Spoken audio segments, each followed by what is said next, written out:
बहुत ही आसान भाषा में अगर हमें समझाना हो किसी को आईवीएफ है क्या? सबके मैं जितनी क्वेरी सॉल्व कर सकती हूँ I will try my best. So अभी सबसे पहले I want to tell IVF होता क्या है। आईवीएफ के ना बहुत सारे टर्म्स हैं, टेस्ट ट्यूब बेबी, आईवीएफ, कोई लोग इक्सी बोलते हैं, आईसीएसआई, कोई लोग बोलते हैं ट्यूब में बच्चा कराना है।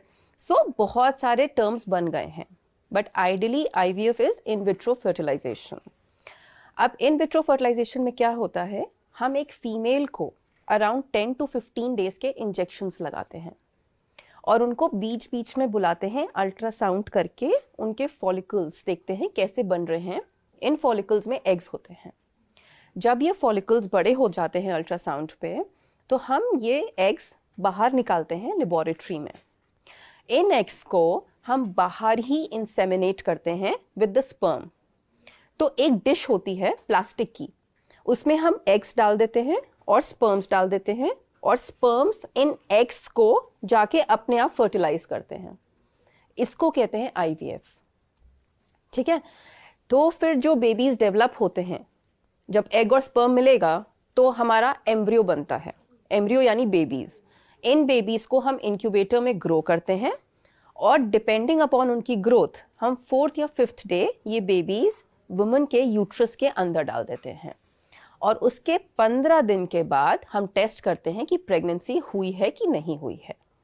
ठीक है, अब दो चीजें हैं, एक आईवीएफ है, एक आईसीएसआई है। ठीक है, आईवीएफ और इक्सी में क्या फर्क है ये लोगों को जानना बहुत जरूरी है। आईवीएफ में क्या होता है कि हम ट्यूब में ही, मतलब डिश में ही सारा स्पर्म और एग एक साथ डाल देते हैं और वो अपने आप स्पर्म ना एग को फर्टिलाइज करता है। इक्सी में क्या होता है, आईसीएसआई में एक मशीन होती है जिसमें एक माइक्रोस्कोप होता है और 2 नीडल्स होती हैं। सो माइक्रोस्कोप में देख के एक नीडल पे हम एग उठाते हैं, एक नीडल पे हम स्पर्म उठाते हैं, और एग और स्पर्म को उस नीडल से मिलाते हैं, और फिर ये एक मतलब प्रोसेस होता है जहां हम खुद कर रहे हैं, और फिर हम ऐसे एम्ब्रियोज बना लेते हैं। सो हमारा 15% चांस प्रेगनेंसी का बढ़ जाता है अगर हम इक्सी करते हैं। सो आजकल डिपेंडिंग अपॉन कंडीशंस हम डिसाइड करते हैं हमें आईवीएफ करना है या हमें इक्सी करना है। सो ये डिफरेंस है आईवीएफ और इक्सी में, और ये होता है टेस्ट ट्यूब बेबी। आपने बोला कि सबसे पहले तो जो महिला होती है उसको इंजेक्शन लगाए जाते हैं, ये किस चीज़ के, हार्मोन के इंजेक्शन होते हैं? सो अगर एक फीमेल आती है, अब डिपेंड करता है वो यंग फीमेल है, मिडिल एज्ड फीमेल है या ओल्ड फीमेल है, तो डिपेंडिंग अपॉन उसका एग रिजर्व हम उसको हार्मोनल इंजेक्शंस देते हैं, और उनकी डोज भी डिपेंड करती है उनकी एग काउंट पे। एग्स अच्छे हैं तो हम कम डोज से स्टार्ट करते हैं, एग्स बहुत अच्छे नहीं है हम थोड़ा हायर डोज से स्टार्ट करते हैं।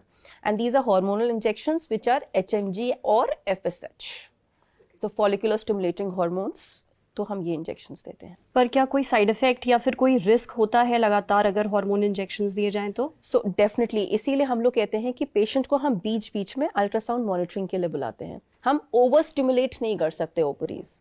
अगर हम बहुत सारे इंजेक्शंस लगा दें तो कुछ कुछ पेशेंट्स में ना बहुत एग्स बन जाते हैं, and then that can be harmful which needs to ovarian hyperstimulation syndrome. ये क्या होता है? सो ये क्या होता है, कुछ पेशेंट्स स्पेशली पीसीओडी, आजकल पीसीओडी तो सबने सुना हुआ है, बहुत कॉमन है ना।